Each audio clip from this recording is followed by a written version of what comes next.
Whoa. Tennessee Theater is just Alice Cooper, sir. There is no Rob Zombie, so get that right. Okay, well, in that case, Alice deserves every bit of that $250. Alice Cooper. We're not even doing that album. There we go. Does it show There's up? that piece of shit album. No, Hey, half of it's pretty. Hey, it's beautiful. All right, Wayne. Do your Although thing. I would like to say James definitely nailed the description. Midlife crisis Corvette Alice Cooper. Wait a minute. He was 38 years old at the time. That's not quite. Yeah, he's close enough to 40. All right. As a 38-year-old, you're close enough to 40. Oh, true. man. I Well, I must wasn't be really circling the talking drain, you about motherfuckers. Anyway. All right, let me start the show. All right, go. It's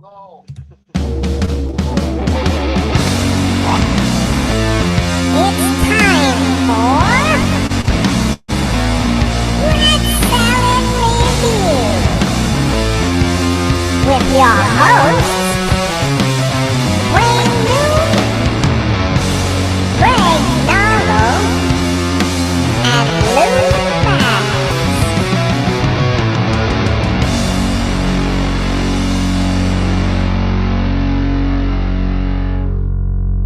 Hello, and welcome to Rat Salad Review. Wayne, why in that intro are you wearing lederhosen? Well, when I make your puppet, I'll Because make he's you a sing. fascist. That's what I don't know. I'm not wearing lederhosen. What are you Don't talking you want about? to see him do the German dance? I mean, this is German. That's for you. Would you like some sauerkraut, German boy? German boy. All right. So Took me a anyway, while to figure out what that meant. Anyways, hi Wayne. hi. Well, welcome to welcome. Sorry about- Welcome in das Rat Salad Review. Welcome in this. You will It's enjoy Rat the Salad show. You Review. shut up and like it. My ancestors spit on your haircut. Anyway, go ahead. Actually, As he is trying to talk with the great Halloween, he's just going to start speaking Deutsch now, right?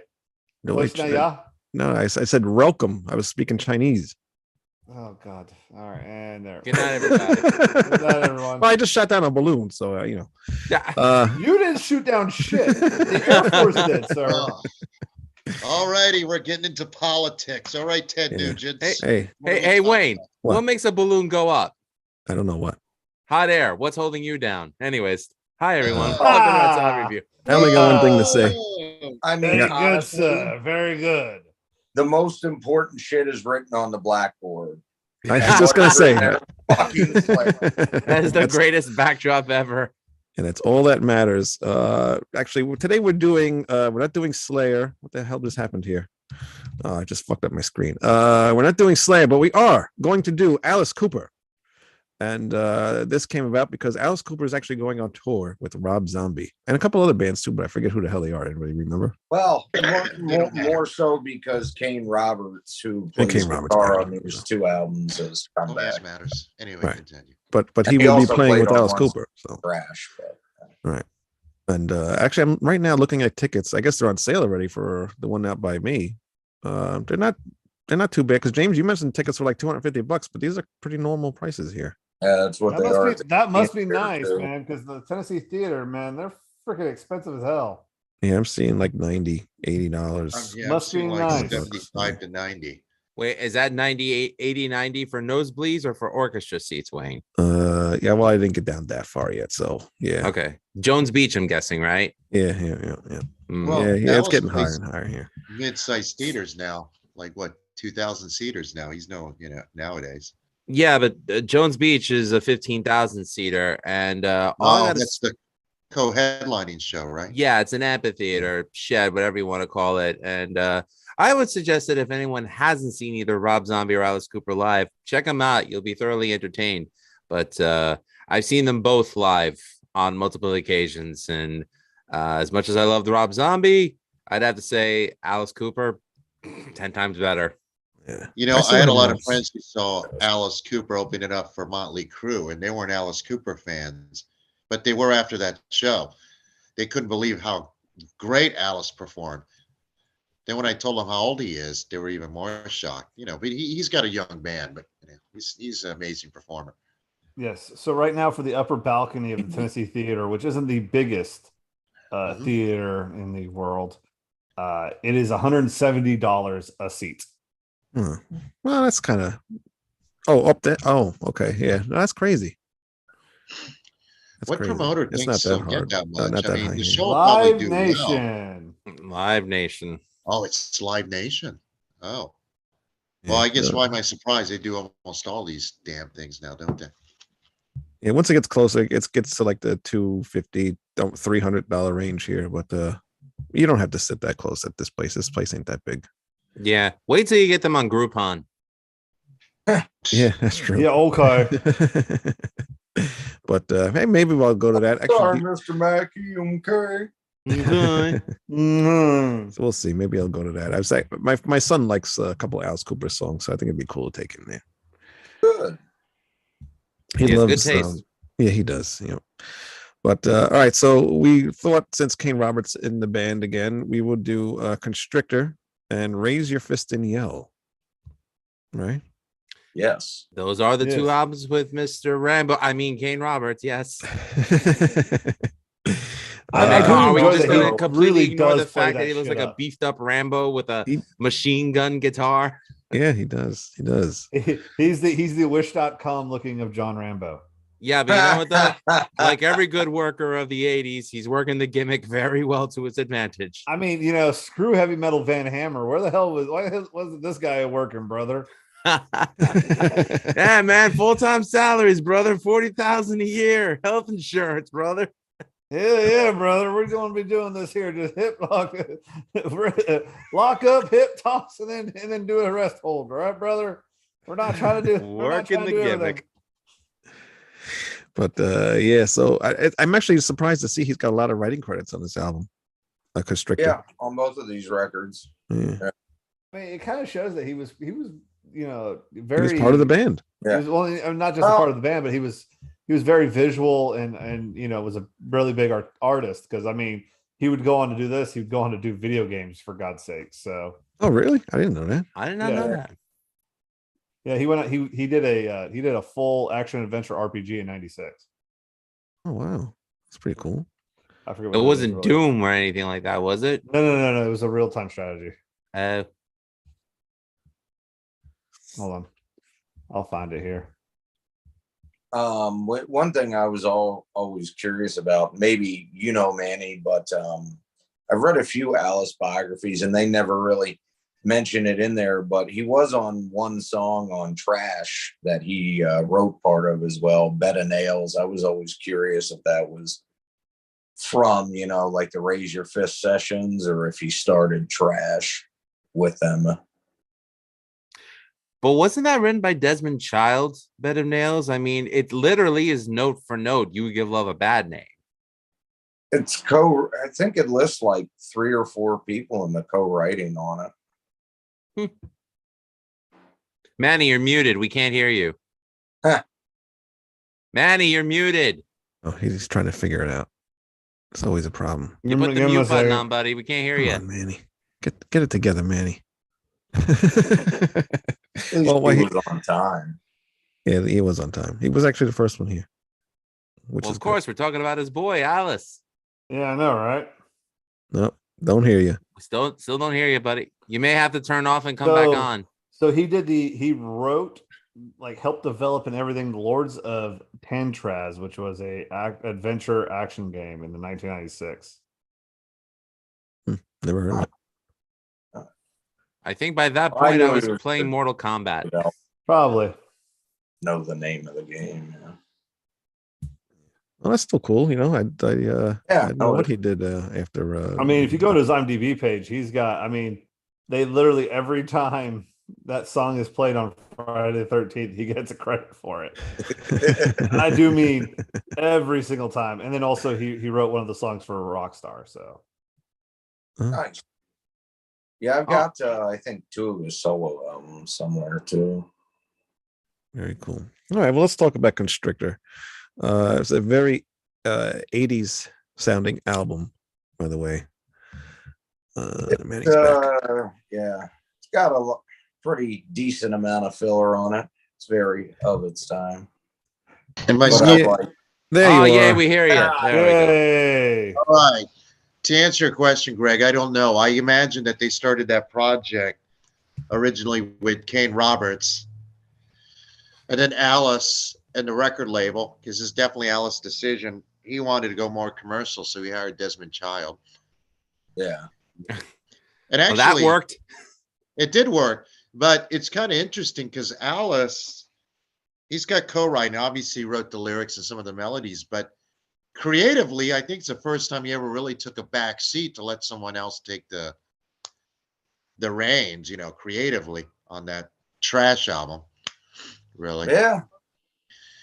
yeah. Because if you notice, he didn't rehire him for "Hey Stupid." He co-wrote with him, but Right. after "Hey Stupid" was over, he already got kind of bored of the whole pop metal thing. I mean, he would Mm. never say that, but that's my because when when he did that Last Temptation, it was dying, but pop metal was still or hair metal was still and was still somewhat commercially successful. Mm. Anyway, sorry guys, my cold. Um. Anyway, one of you want to talk about the history of Alice before these albums, like that That- 3-year period? That's you, buddy. Yeah, that's all you. This is your wheelhouse, my brother. Okay, so when Constrictor came out, keep in mind Alice commercially was his lowest point he'd ever been in his career. Warner Brothers had dropped him. He didn't leave Warner Brothers; they dropped him because the Dot album was such a terrible selling album. He didn't make a video. He didn't promote it. He didn't tour. Turns out he was in no shape to do any of that stuff anyway. He did So, star in a film called Monster Dog, though, between Dada and this, correct? And yes, he did, and that's proof Yeah. that he was on cocaine. Because if you ever seen that movie, Yeah. it's horrible. Directed by Claudio Fragasso, the director of Troll 2.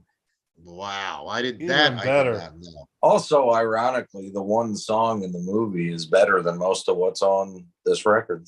If you're talking about identity crises, I don't totally disagree with you, but I do like Love Constrictor. that We'll too. get into it. Yeah. Oh, I like Constrictor too. This was actually the era Alice I was introduced to first because it was popular with the music videos and all that shit. Constrictor, Raise Your Fist and Yell, and Trash mostly because Yeah. it went flat. Well, also the image was back to the Alice image of the 70s. Right. He kind of abandoned with the during his new wave period. If you look here, if I didn't tell you that was Alice Cooper, Yeah, you wouldn't know. probably you wouldn't know. I think artistically those cocaine albums are, what did he call those? What does he call them, Greg? His Blackout period blackout albums? album. His blackout albums. I actually think they're very good albums. I think they're better than Constrictor and Razor Fist and Yell, for to be honest. Oh, definitely. Music. Yeah. Special Yeah. Forces is my favorite album he's ever done. Honestly, It's one of my favorites too. The only one I think is kind of weak is Dada, and that's because I really don't think anyone gave much of a shit by that point, except for Bob Ezrin, who put it together. Alice didn't care that much. It's amazing when you listen to that album. It's almost so- like his final cut, Yeah. because It's so weird, but it's a good album actually.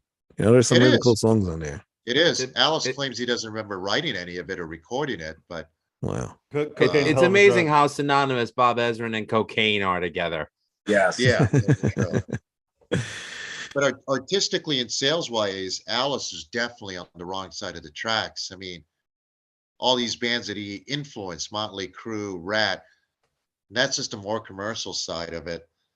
We're at the He top of did the pop charts. up in Twisted Sisters "Be Cruel to Your School" video. in Oh, that's 85. right. That came. What was that, like year before that, right? That was What's that? 86. That was actually the same year. The same Was year. it the same year? he 85. was, No, I'm sorry. That was 85. Be Cool to Your School is 85. So he was already kind of going back into, he probably was already working with Kane Roberts by that point. Yeah, that's when the session started. Was in '85. And he was Yeah. also on WrestleMania actually. I forget the first one or the second. Well, that one? was No, 87. that was the third one. Third He one. brought That was the Jake third the one Snake in- Roberts. Yeah. Yeah. Pontiac, Just- Michigan. Come on.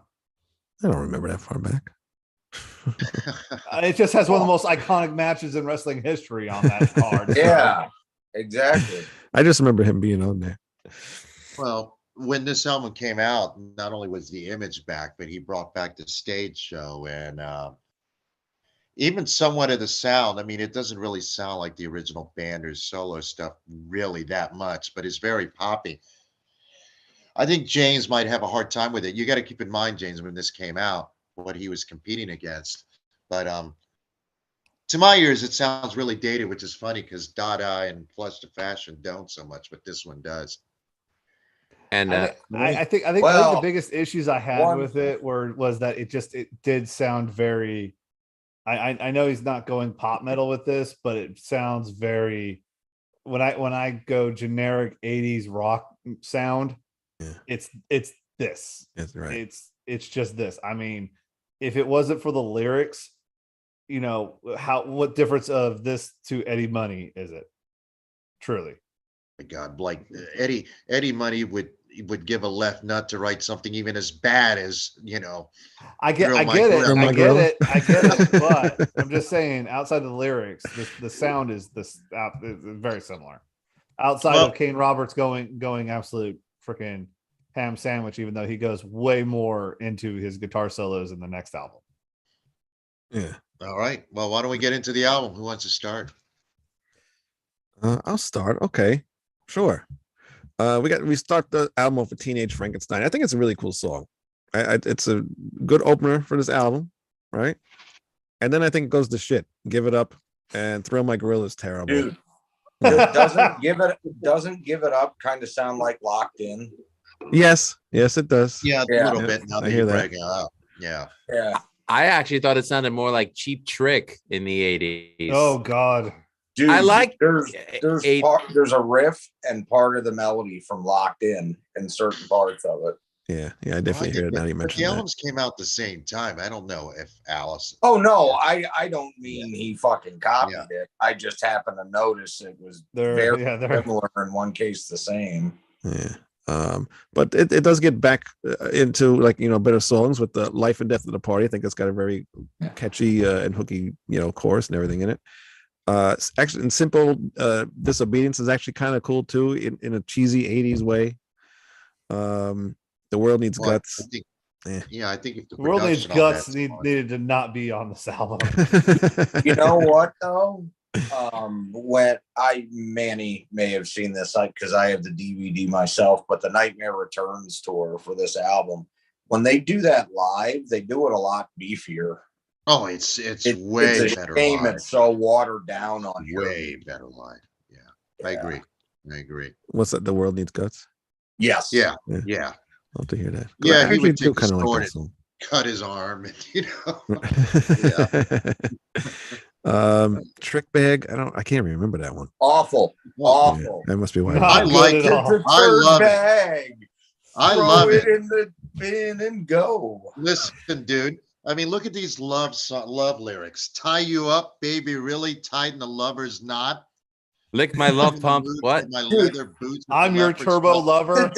That synth piece though, right when he's doing the I mean, it's like getting stabbed in the ear with Well, a that knitting needle. It's fucking well, that intro with verbally offensive to me neurologically.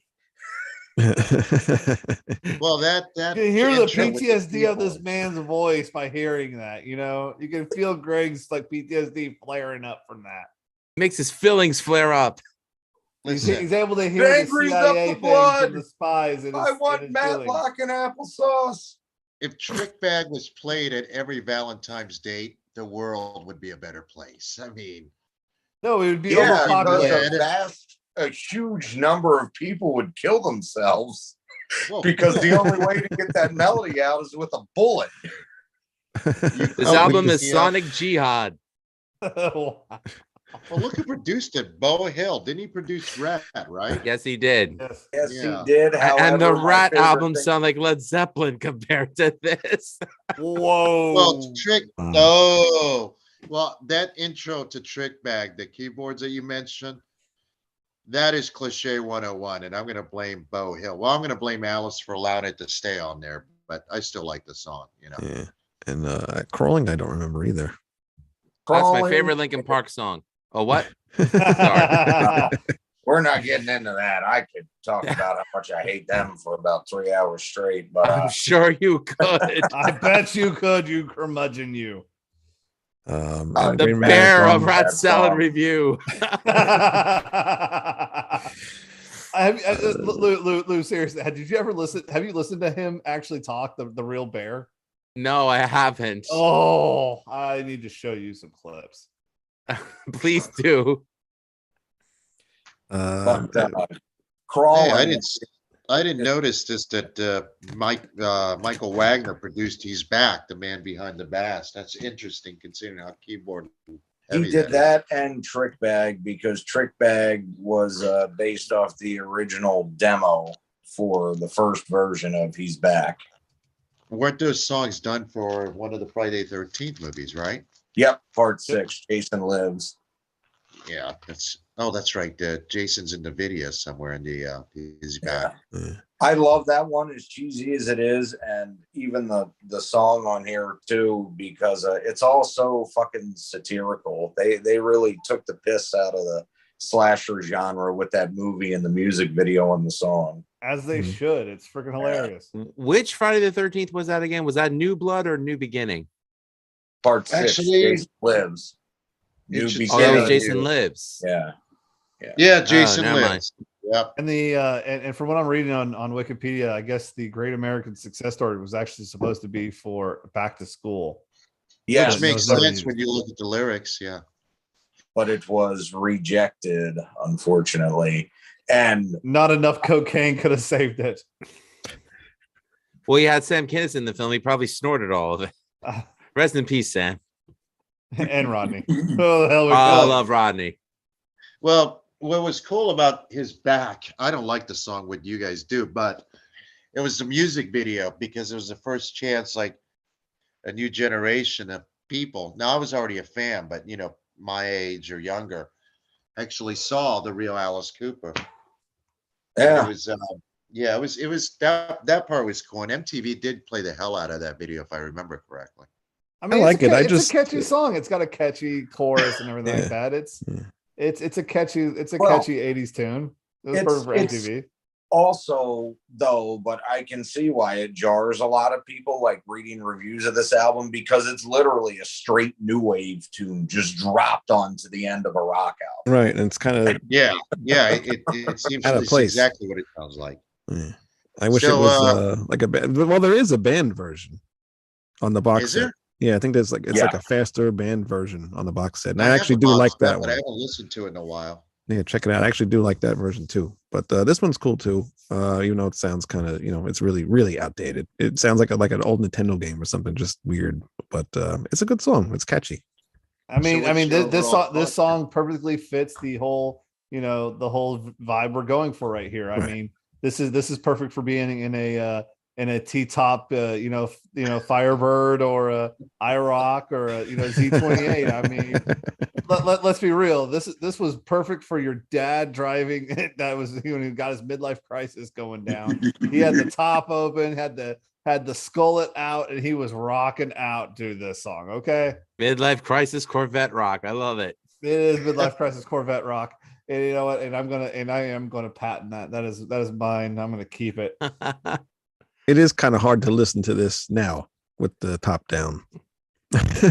Well, yeah, because it's February for you guys. And it's Well, snowing. regardless of the weather. Actually, no, it's actually fairly warm here. It was like 50 degrees, but just Yeah, in today was a general. beautiful day, surprisingly. Yeah, I mean, but- this is perfect for going out on the boat. Then here, how about that?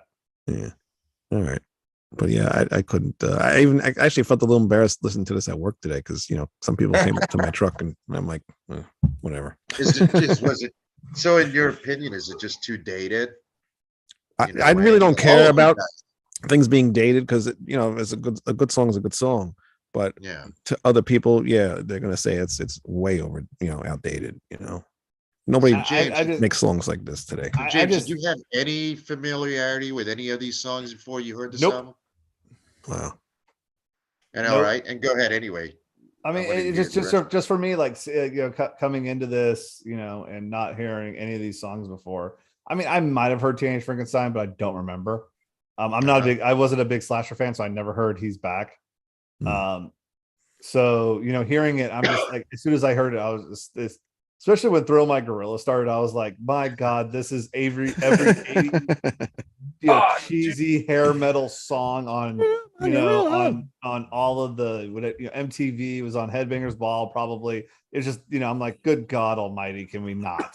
Yeah, but he's not serious like fucking Poison out there crying. I hope. I know, but I hope it's ironic. But my God, it does not sound like it at first. No, don't. I like the guitar to it too. I don't know. The guitar's amazing. I think Kane is amazing in this, and I'm gonna have to listen to his solo stuff because of its guitar work is like that. He's very good. Well, Alice definitely doesn't take himself serious. I mean, Trick Bag, what? Thrill My Gorilla. Where were you when the monkey hit the fan? Thrill My Gorilla. I don't think it was prehistoric. I hope so. Just making social commentary there, James. I mean, I'm hoping so. Hey, I'm trying to give him the benefit of the doubt. I just can't trust anything right now. Okay, I'm too much of a cynic. All right. What's your impression? Ooh. Greg, what do you think? Of what? Throw My Gorilla or the album? No, the album in general. The album in general. I think it was a pretty good comeback for him. I think it might have been a little rushed, which is why some of the tunes are kind of weak because they do just get into that groove where, especially with what it's not called Back to School, the Great American Success Story, Trick Bag. Those are just two Crawling. I mean, that's so generic, it's almost unmemorable, but his wit is intact here. I mean, he's got a great band behind me. Well, at least a great guitarist. I think the other guys on this might have been session musicians. What's Kip Winger, for God's sakes? Yeah, oh, no, that's right. Kip Winger did come in on this playing bass. Yeah. I think the drummer's Ken Murray. The album is missing the insert sleeve, so I can't look it up. It says it's Donnie Kisselbach. Ken Murray came in on the next one. Oh, okay. Yeah, okay. And I think stayed up until Hey Stupid, maybe. Oh, he was there that long? I didn't. Wow. Yeah. At least Trash. Yeah, but no, I like it. It's certainly not his best record, and I don't really care about it sounding dated, even though it does with some of the synths, just like Trick Bag. I don't think it's put together very well. Crawling's generic. Great American Success Story is kind of but I mean, I can listen to all of side one and enjoy the whole thing. Simple Disobedience, Thrill My Gorilla, Life and Death of the Party. Those are all good songs. Give It Up's kind of generic too, but at least it's fun. Yeah, I agree. I like the album, and I think I like the album because, as you pointed out, Alice's wit is in there. I personally like Crawling because I can remember being a teenager and having some of those experiences that song describes, so yeah, so I kind of remember that. And what I like about Alice is he never takes himself too serious, Even when he's singing about something serious, at some point, maybe not within that song, he's going to throw a curveball in there because he can't help himself, And that's, but anyway, that's, do I love the album? No. At the time it came out, I did love it. I was so happy he was back to doing hard rock, even though I love those albums, that I was really excited. And this is the first tour I saw Alice on. That was another reason. Really? Yeah. But I was 16 and Vinnie Vincent Invasion opened, which sucked. Yeah. Anyway, go ahead. I've seen some videos of them from that tour, and it's amazing what being a crazy fucker can do to an individual. Because just Vinnie fucking going off and just pissing notes just for no reason, and the rest of the band basically standing there with nothing to do. Like, what in the fuck are you doing? But he was known for his rock anthems in the 70s, and as much as I like the early 80s period, he hadn't done one in a long time because From the Inside, Lace and Whiskey, all that shit was ballad focused, really. So You know, Teenage Frankenstein was a great I'm back. Yeah. Yeah. Wayne, Behind what are the your mask. thoughts? I already gave my thoughts. Lou never gave Lou, his I thoughts. think. Lou, what do you think? All right, so Teenage Frankenstein. I love this track. To me, this is where Alice shows the 80s LA scene how to do proper sleaze rock. Give it up. I still say it sounds like a Cheap Trick song to me that could have been released around the Standing on the Edge period. I like that period of Cheap Trick. Thrill My Gorilla.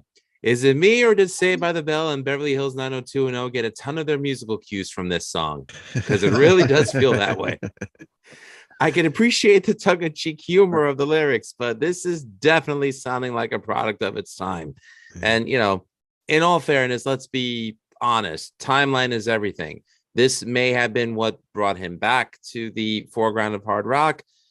Looking back, though, I don't think it's one of his best, but I don't think it's one of his worst either. So let me just continue. Life and Death of the Party. This kind of reminds me, it kind of reminded me a little bit of Welcome to My Nightmare. And it's my second favorite track on the album so far. Civil Disobedience. At first I thought Alice does Wild Boys by Duran Duran. I never thought about that, but that's true.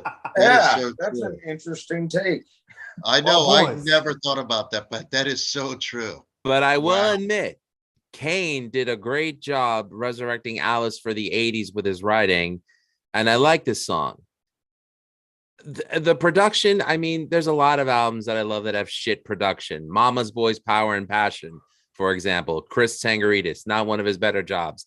Rest in peace. Hate to speak ill of the dead. I can get over the production, but I can't get over the electronic drums. They make the drums on Def Leppard albums from 83 onwards sound like John Bonham. You know, like that's, and then that's me being nice. World Needs Guts. Kane definitely stood out by looking more like Rambo and less like Christy Canyon and Ginger Lynn. So, Be careful with that joke, Lou. That's an antique. well, so are they. Anyways, and his riffs, I think his riffs and his skills are superb. World Needs Guts is the one that kind of reminds me of Turbo, the album from Priest, which is not a negative comparison. I do like World Needs Guts. Trick Bag, not feeling it at all. Crawling, this is more my speed because it has more of that old school Alice flair, regardless of how much. Again, it still sounds like a product of its time, but I still enjoyed it. Great American Success Story. Okay, seriously, this album sounds too happy for its own good. I get it. Again, timeline being everything. This is a product of the era. It was successful for the time, but it shows why Alice doesn't really play this era in his live shows. He's back. I think I'd like the song better if it was played with live instruments, which Wayne, you just confirmed that it is on the box set. Again, not one of his best, but not one of his worst. I can't get over the drums. I think that's the reason why the production is negative, in my opinion. The songs that are good though are really good, and they may have sounded better if there was live instrumentation. But gratitude to Kane Roberts for bringing Alice back to hard rock. And again, I did love that album, man. If you remember, I mentioned that my first exposure to Alice Cooper was the song "I Am the Future" when it was on the Class of 1984 soundtrack. So that was Zipper Catch a Skin was my exposure to Alice Cooper originally. But Kane's a killer talent that I think more people should acknowledge. All in all, if I'm being kind, I'll give the album a 7 out of 10. I was going to give it a 6, but I didn't hate it. I just hated the drum machine. Okay. I don't know if it was necessarily a drum machine. Might have been like an electronic drums, which is Yeah, it was a definitely huge, like electronic drums, but a huge thing Yeah, back, I think in they were this time. electronic drums, but Well, whatever it there was, are sir, I drums didn't like it. Yeah. But if it wasn't still crap. And that's not personally- Scottish. I personally think the sound and who he hired as a producer, and even the way the band looked, was definitely calculated by Alice. He saw what was going on. He didn't want to look like he hired a producer to get that kind of sound. I think Bo Hill probably went further than Alice may have wanted him to, late, retrospect. But it definitely was an album that was completely calculating. to reach that MTV audience, in my opinion. But I liked Bo's production on the Rat albums. I agree. But Rat aren't Alice, meaning Alice does have a say where the Rat guys, if you read about it, Rat guys didn't really, it was Bo's. I'm not saying Bo, he didn't bring in session musicians, but Bo was definitely in charge of those productions with Rat. With He Alice, almost did. I don't know Yeah. if you know that. He almost did. He wanted to replace Warren DeMartini on a couple of guitar solos, and the band just said, True. no, you're not doing that. It's ridiculous. Warren DeMartini is one of the best of his generation. I agree. So I think with Alice, I'm not saying Alice is a tyrant or anything like that, but I think it's a little different when a guy's been around as successful he is. I think Bo Hill probably was a little intimidated, maybe. I don't know. But anyway, that's my take, that it was a very purposely calculated move by Alice to get back out there, sound-wise. By the way, props on your Misfits Walk Among Us t-shirt. I love it. Oh, thank you. Thank you.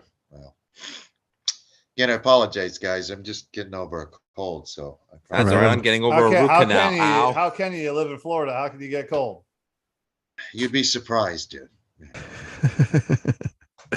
I'm holding back from throwing up. James, did you give your synopsis of the album? I mean, yeah, I kind of did. I honestly, it's a 5 out of 10. It's not like the worst thing I've ever heard. It's not an assault to my ears. Yeah. It's not something I would be like, oh yeah, but it's definitely something I could hear someone driving a Trans Am down the street with. I will agree with that. The next album, Raise Your Fist and Yell, was released in 1987. It's a 10th album from Alice Cooper, and I didn't know this, but it also featured Ken Mary on the drums, which you can hear on this album is actual real drums on this one. Wait, Ken Mary? Yeah, from the band. From the band Fifth Angel. Fifth Angel. Yeah, Fifth Wow, Angel. okay. He played with House of Lords for a bit too. Yeah. You remember those guys? Great know that. drummer. Yeah, he is, and you can definitely hear that on this album. Is brings some life to the music, I think, especially with the opening track "Freedom." It's a really great opener, really catchy. Good rock anthem there. Is Kip on this album? Kip Winger? He's on this Yeah. album. The last one he was on for a while. Yeah, he's on it. Last album. I don't know if he toured the album, but he's definitely on it. Can I just say I have no shame in admitting that I like and respect Kip Winger and his music? I have no shame in admitting that. Actually, if you look at those musicians in Winger, they're all excellent musicians. I mean, Dixie Dregs and Kip Winger is a classically trained composer, I believe. Somebody can correct me if I'm wrong, but I believe that's correct. Sorry, guys. So anyway, we should call you Stuart. Yes, Stuart, we're gonna kick you in the nuts. Stuart. Don't care. I like what I like. Fuck y'all if you don't like it. God, I can't remember some of these songs though. Lock Me Up. I don't remember what that is. Yeah. Good song. That's the one that Robert Englund does the intro for. Yeah. He's the judge. how do you plead? As for mass mental cruelty, how do you plead? God, why don't I remember that? I don't remember. I don't listen I to mean, this the today. song itself is kind of forgettable, but that Yeah, I was intro gonna is say, it pretty must freaking be. awesome. I don't remember. Really? I thought that one was pretty catchy. With I did the too. chorus. I mean, I hate to butt in here with my synopsis of this, but Go right like, ahead. Take over. I wasn't the. I mean, outside of the first 3 songs, I think the album's really good. Once you get past Give the Radio Back, I really actually enjoyed the rest of the album. But Freedom, knowing the time that it was just like I was just thinking, God bless, this is just a whole bunch of jingoistic crap. But actually, fitting with Kane Roberts, it is totally the Rocky IV of Alice Cooper anthems. it is. Well, it's also Alice's response to the PMRC, which we all forget about. Yeah. It. Yeah, I it's really like definitely, this you could hear that. You Yeah. could hear that, but then you could also hear him go full red-blooded American there with that one. I mean, once you start with Step on You, I really like this album. It really flew by. But the first few, I was like, oh my God, this is gonna be kind of a slog. And I about wrote that, and then track 4 hit, and then I was like, okay, we're good. Prince of Darkness is awesome. I like Oh, Chop man. Chop Chop. Yeah. I like Gale, and the Rose on White Lace is actually a really good ending. Yeah, that Excellent. ending tweet is awesome. Now, I'm surprised you didn't like Step on You. Not I that thought that kind one of was love. alright. I like that song. I said I like as soon as Step on Everything You after starts, that. it's good. Oh, okay. All right. Yeah, I Yeah, said the I first kind three of songs I hated. Yeah, Get the Radio Back's kind of stupid. It's funny hearing Give the Radio Back. Like that must be like a thing that's been going on forever. Like they always wanted the rock music back, and it just I don't know. Well, Everybody's it has still been crying for going that on today. forever. Yeah. Well, my take on the album, this is Alice basically saying, well, MCA sucks. I'm going to do what I want to do. And, he sort of played the game with the song Freedom, which is the only single he bothered releasing for the album. Right. And then Yeah. he kind of did his own thing. Surprisingly, it sold very well, even though there's very little promotion from MCA. Uh, that's my Well, take on it. Alice is just like, well, they're not going to promote it anyway. I'm going to do what I want. And he did. And then he left that label. Anyway, go ahead, Lou. oh, MCA, unfortunately, that was a label where rock bands went to die. I mean, they are not known for their hard rock bands. I think the only exception was Night Ranger, because once Sister Christian hit big, they expected every album after that to sound like a Sister Christian. And yeah, they did not want to do that. They wanted to stay a hard rock band. So they did not know how to market this genre, and it's been historically proven. But Alice should have been like an Aerosmith. Alice would, you know what I mean? It should have been, That's a good point. If he had like the services of John Kalodner, who was a huge A&R guy in the music industry, yeah, chances are that this probably could have been a super successful period, because you got to think at the time, 87, who were the two biggest bands on Geffen? Aerosmith and Whitesnake. Why? John Kalodner. I agree. Well, until Appetite for Destruction came out anyway. Yeah. That is a good Alice, point. do you think Alice would have, I mean, he's been in the industry a long time, but do you think he would have really taken that much instructions from someone like a John, him? He would have gone to a certain extent because he's done it, but I mean, he did with Desmond Child on the next album. Yeah, but look what he did. He dumped him immediately after the next one, other than a song here or there. Yeah. I'm not saying he didn't enjoy writing with him or whatever, but the one time he gave up all his artistic control in this sort of way, yeah, it worked out financially in his favor, but I don't know if something he really would be willing to do again after that, Well, he still does play Poison live. I do like quite a few songs from Trash and thinks it's a good record, but really wish he didn't do that. I really wish he would have been okay. Kip probably would have gone for the fucking solo contract regardless, but yeah, I wish he would have made another full album like this with Kane Roberts, because I really like the harder, darker direction he started going on Raise Your Fist and Yell. I mean, there's some of that on Constrictor, but this the follow-up really drops the bullshit. Yeah. What was the reason Kane left? Kane signed a solo contract with MCA also. I think Greg hit it on the head. Alice wanted to go on this more commercial direction. And let's face it, Kane Roberts' muscle-bound Rambo thing wasn't what the kids wanted to see with the Guitar Heroes at that time, I guess. That's my guess. I don't know. What do you think, Greg? Yeah, I'd say so. They were going for a kind of an image change, and Kane Roberts really wasn't it. I mean, think of Alice's image too. It came back, I think, after the Hey Stupid tour, but he dropped the black makeup, the costume or how he was dressing was more like in line with Motley Crue was doing at that time, Oh yeah. So, yeah. Even lyrically, Poison you bring out, all this other stuff was definitely more in line to what, say, a Bon Jovi. mean, I like Trash, but I never was that curious to hear what Alice would sound like fronting Bon Jovi. Now I know, Right, but right. I mean, it's not a bad album. No.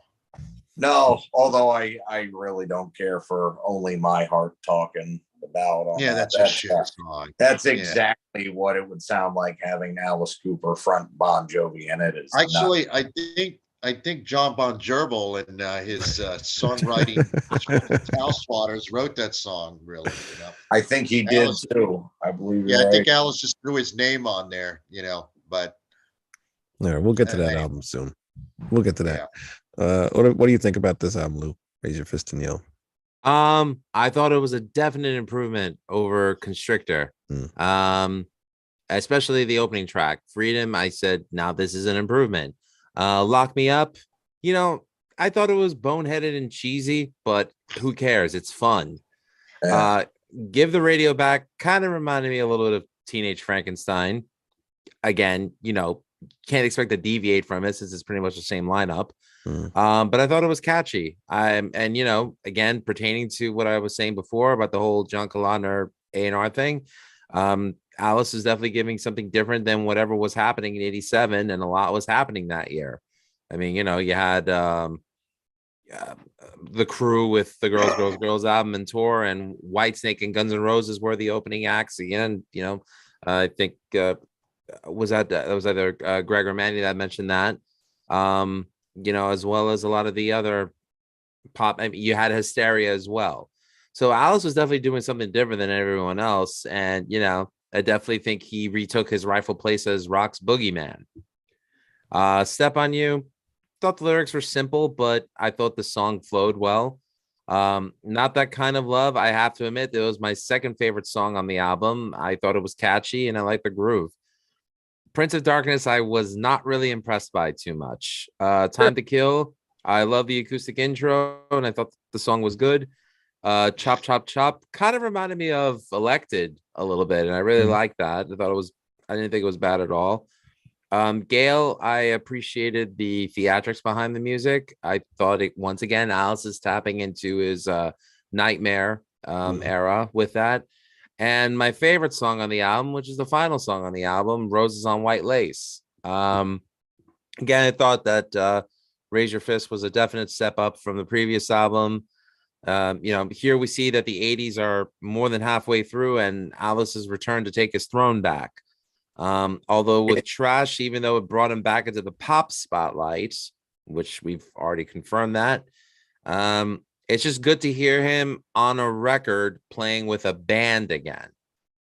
And I thought this one got an 8 out of 10. Yeah, I agree. Sorry. I agree. But also, you know, whatever, he was in Wayne's World later, Trash, you know, he made a bunch of cameos and all this, and he was back in the pop spotlight. But more importantly, for Raise Your Fist and Yell, he was in a John Carpenter movie as a vagrant, impaling a guy with a fucking bicycle, and it inspired a new part of his stage show. Now that's Alice Cooper. That's pretty cool. And I love John Carpenter. Yeah. The song's actually in the movie too. The guy he kills is listening to it on his headphones. And then it pops up in a couple snippets later on. Oh, we have to acknowledge that James is wearing a John Carpenter themed t-shirt. Halloween. Awesome. Very nice, So James. actually, Very nice. this came from Halloween Horror Nights, which one of the houses was John Carpenter's original Halloween. So Cool. Yeah. So that was So very James, had you heard any of the songs off this one prior to? Nope. And what overall, what did you think? I think it was really well done. Outside of the first 3 songs, I really enjoyed it. So I can't give it a 10 out of 10, but I can give it an 8.5. How much of an improvement do you think Alice made between albums, in your opinion? Between this, it's only a year apart. Keep in mind too. The sound is more mature. I do enjoy that. It sounds like it's more mature sounding. So like they had more time together. I think Alice letting Roberts and Winger do their thing with like the melodies and everything, I think helped a lot with this song, because I feel like it just feels like a more professional sounding, looking, and lyrically better album.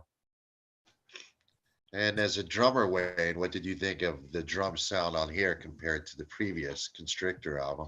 Oh, it's way better, because it's an actual player, and and it's Ken Mary, so he's made the album for me, especially with his playing. Hey, But I noticed the production Michael was better Wagner. too. So I noticed Michael Wagner produced this, and he seems to be a better fit than Bo Hill was for sure. yeah. But Oh, yeah. overall, I agree with everybody so far. The album's good. I like the second half a little bit better, and Gail and Roses on White Lace is probably my favorite songs off the whole thing, because, like Lou mentioned before, it brings back that theatrical thing that Alice hasn't done in a while. So I wish there was more of that on the album. It's just not as calculated as Constrictor. It sounds like Constrictor. Alice is writing a song, and he'd run to the radio and go, "Now let me tweak it to sound more like whatever." I mean, that Wild Boys thing is pretty funny, but it's probably not far off. That's what Lou said. About simple disobedience. Sorry, I just thought it'd be a funny statement, but I did feel that way. No, I mean it. I never thought about it till you mentioned it, but that drum, it's just speeded up version of Wild Boys. Plus, keep in mind, Alice's, his daughter was, maybe 3 or 4. Maybe she was, her and her mom were listening to Duran. Who knows, Quite possibly. Yeah. Probably was a man eater. Greg. That was Hall and Oates. Yeah, that was Hall and Oates there. You uncultured swine. They were living in Rio at the time. Okay. Oh, I'm so glad Wayne's getting eaten alive right now. What? And much like their big single in 1986, Wayne is out of touch. He is not getting a one-on-one big treatment bang, boom, bitch. Ooh, shows you how much I know about Duran. No can do, Wayne. Sorry. So do you guys think if Alice did make did these Greg two go? albums? I don't know if Greg went. Doing it right now.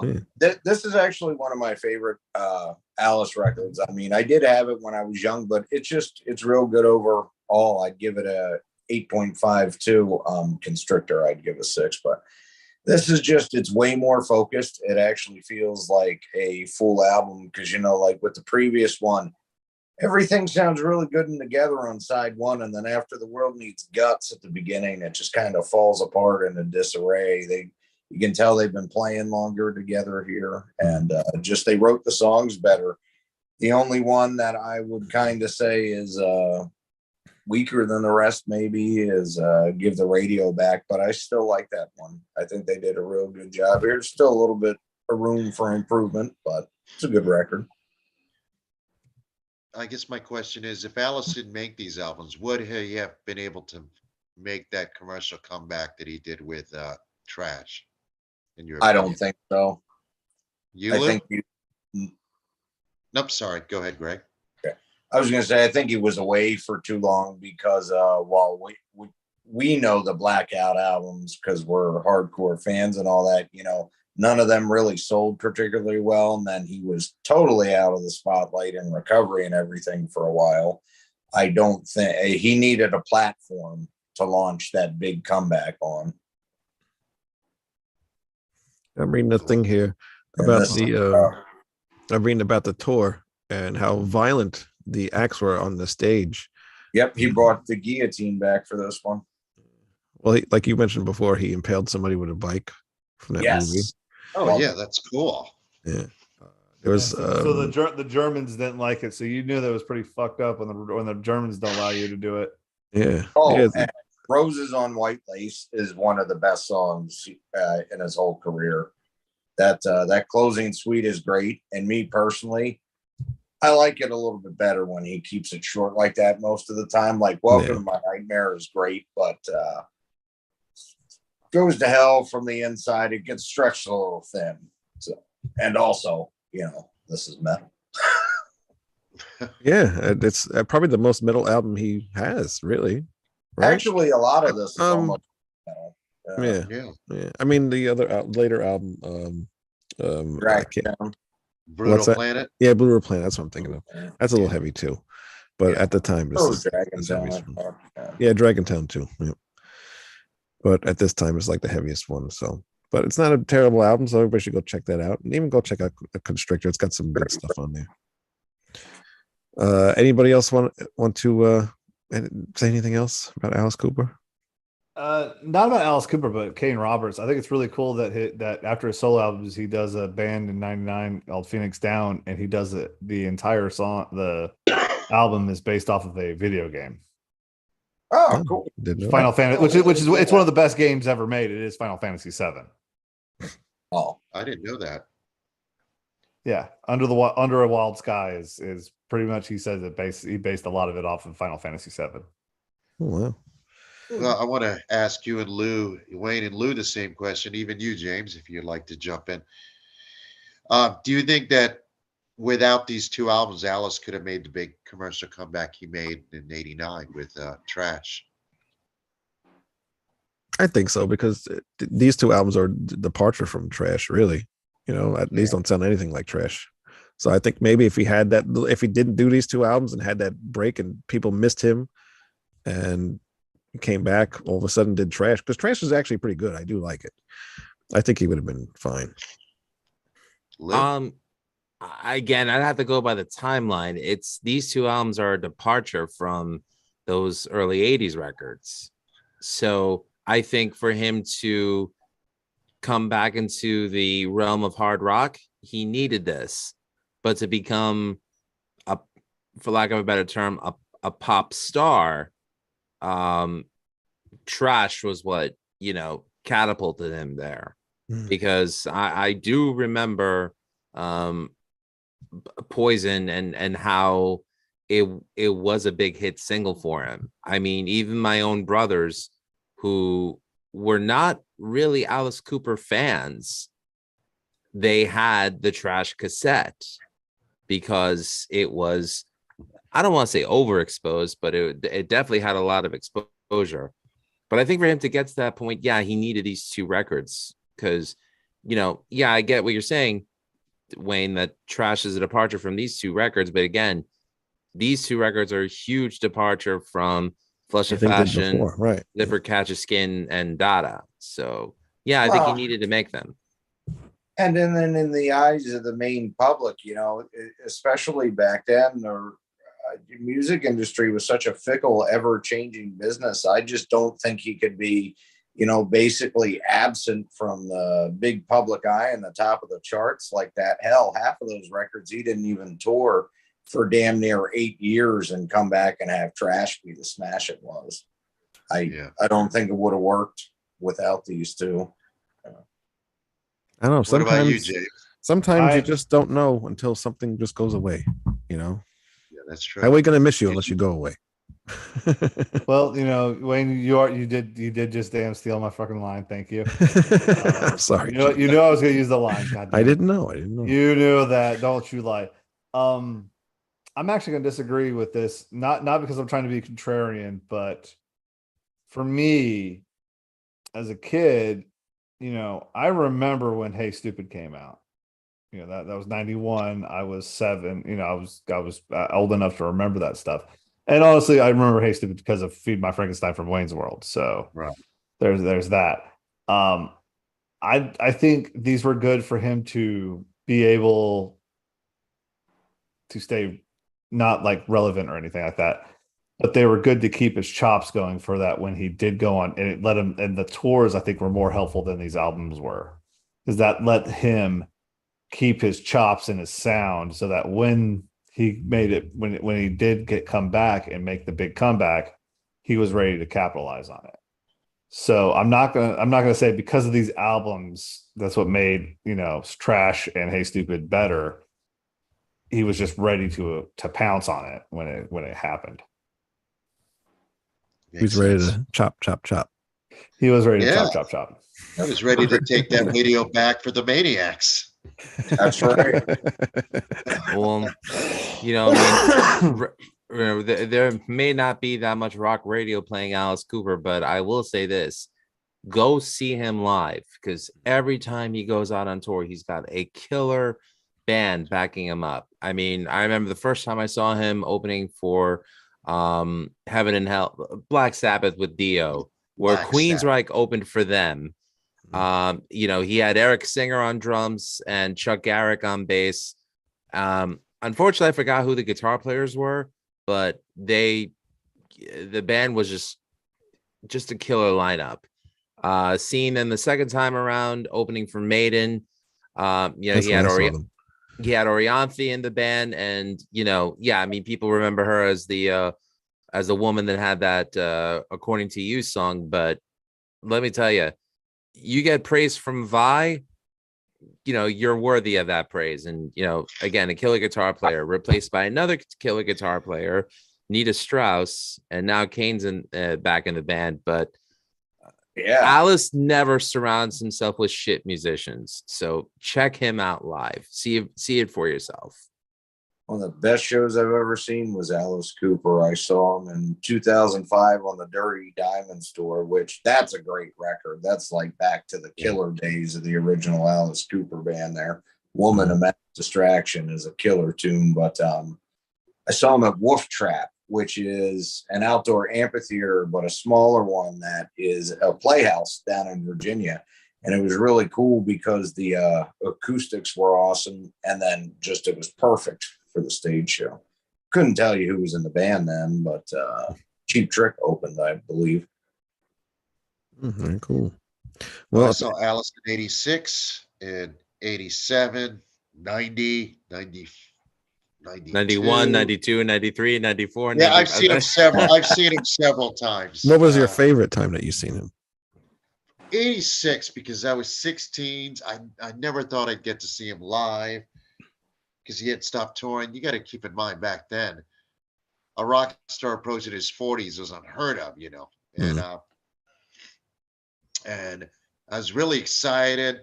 And then, a matter of fact, I was so excited, I kept throwing shit at Vinnie Vincent because I couldn't wait for them to get off.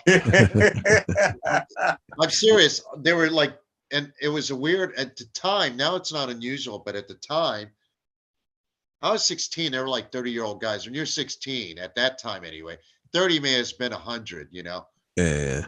Yeah. Now you see all age groups. And then, and he came, and then I still remember it clear as day. They didn't announce the incredible Alice Cooper. It just, the curtain fell. It was this fog. And then you saw him walk out and the audience just erupted and all these people just rushed and you could see that the security guards got scared. But Alice handled it well because he didn't panic. He just stood there like he's a school. I can't describe it. And you were just mesmerized. There were guillotines, you know, it was just amazing. Matter of fact, at one point, there's a guy named like Jason who tried to, Alice turns around like somebody's trying to kill him. It was a great show. Mostly because I'd never seen him. I mean, I was just really excited, you know. Right. Yeah. By the way, Kane Roberts, I mean, he looked like a beast. I mean, the guitar looked like a toy. To this day, I've never seen anything like it. It was incredible. And no one since then has, Yeah. you know, pulled that off. But, you know, I just read Alice Cooper himself is 75 years old. When Yeah. you're, you know, I mean, he just recently, well, you know, back in 2015, you know, he was the opening act for the 2-year Motley Crue farewell tour. Yeah, fuck you guys. Yeah, farewell. You should have stayed gone. But anyway, from what I heard from people who were at that concert, Alice blew the crew away. And that doesn't surprise me. And the fact that he's 75 and still doing it, putting these new jacks to shame. I mean, come on.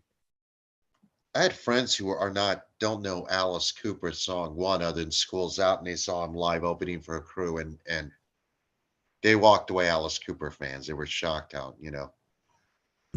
I would have walked out after Cooper got off stage. Props he used to have either, you know. What's that? I would have walked off after Cooper got off stage. I mean, I'm sorry. I don't want to hear Tommy Lee do a drum solo to hip hop songs. I mean, I love hip hop, but I mean, you know, if you're going to do a drum solo, do a freaking drum solo.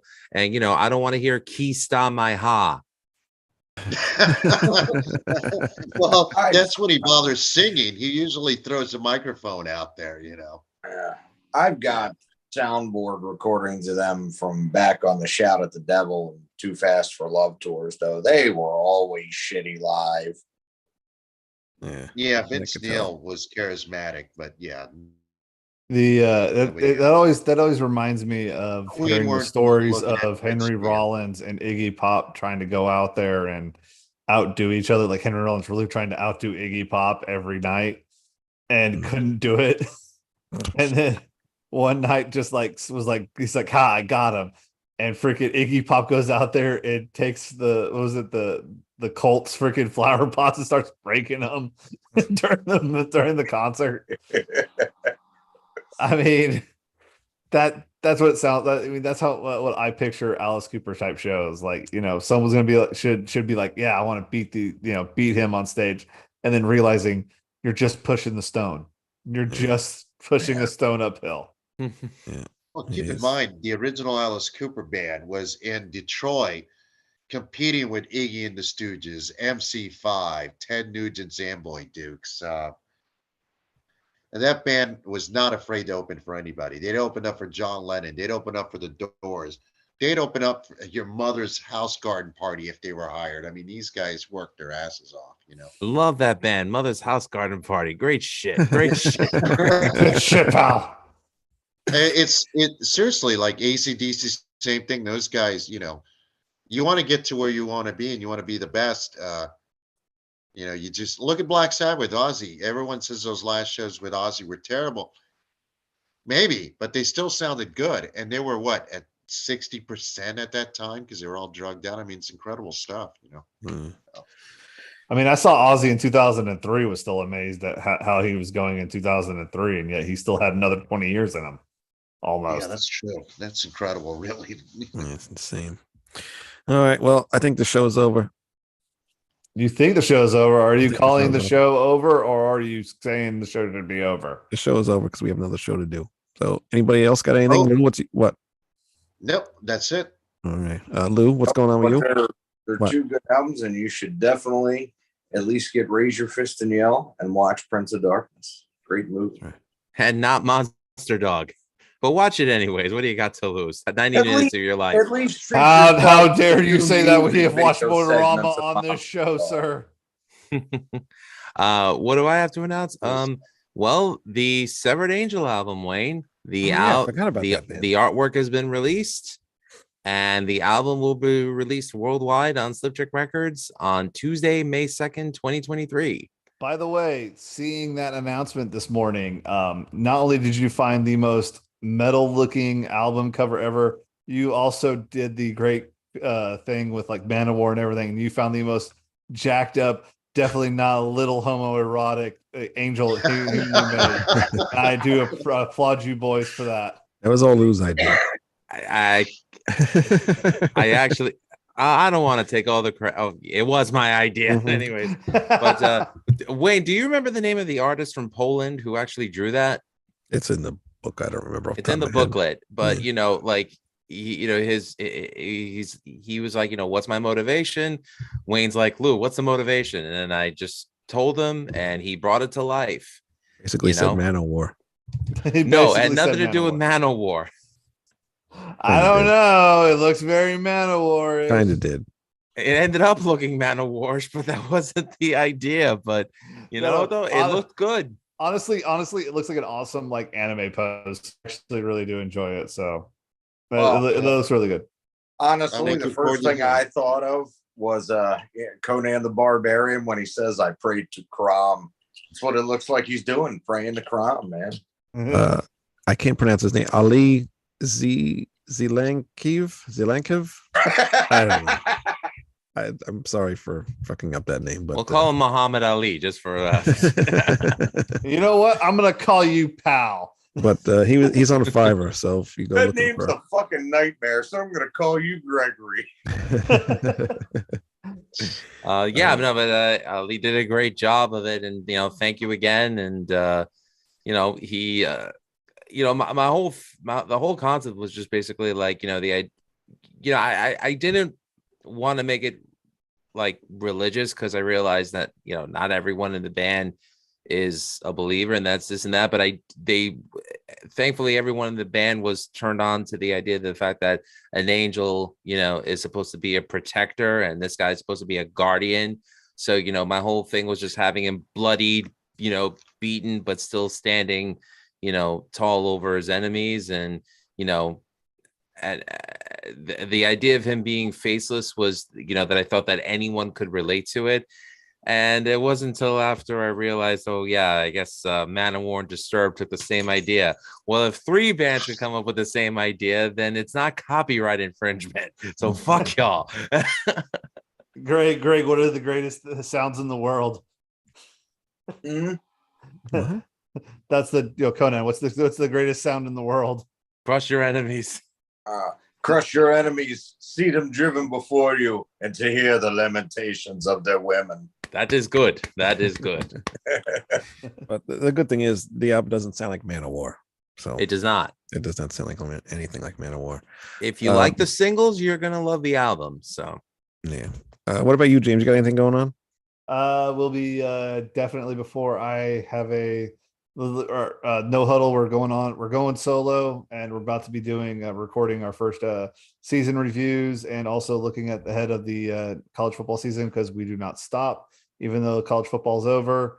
For this year, we're still going strong. All right. Very good. Okay. Well, I guess that's it. RatSaladReview.com. And some really cool news. We're about to do the King Diamond podcast. So if you guys have been missing that, that's coming back. All right. So keep an eye out for that. And we will see you next week.